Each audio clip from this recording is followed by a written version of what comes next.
ശരിക്കും പറഞ്ഞാൽ ശരിയാണ്, നാഷണൽ ഹൈവേയുടെ പണി ഇപ്പൊ എറണാകുളത്തൊക്കെ പണി നടക്കുന്നു, നമ്മുടെ ആലപ്പുഴ ഇതൊക്കെ പണി നടക്കുന്നു. അതൊക്കെ അവര് പണിയുന്നുണ്ടല്ലോ.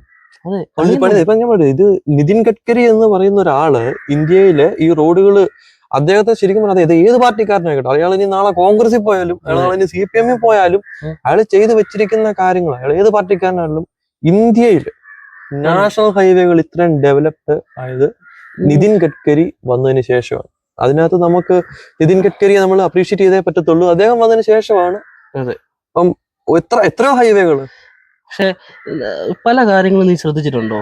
ഈ റോഡുകൾ മാത്രമല്ല, റോഡുകളുടെ കാര്യങ്ങളിൽ മാത്രമല്ല, ഈ MLA-മാർ ഇപ്പൊ ഞാൻ പറഞ്ഞില്ലേ, ഈ 2 സർക്കാർ വകുപ്പുകളുടെ കാര്യം പറഞ്ഞു. MLA-മാരുടെ കാര്യം പറയുമ്പോഴും ഇതുപോലെ തന്നെയാണ്. കാരണം നമ്മുടെ റാന്നി നിയോജക മണ്ഡലത്തിലെ ബസ് സ്റ്റാൻഡ് റോഡുകള്, റാന്നി നിയോജക മണ്ഡലത്തിലെ റോഡ് പുനലൂർ ടു, അത് നല്ല പാതയാണ്, അത് നല്ല കിടുക്കം വഴിയാണ്. പക്ഷെ റാന്നി മണ്ഡലത്തിലെ ബസ് സ്റ്റേഷൻ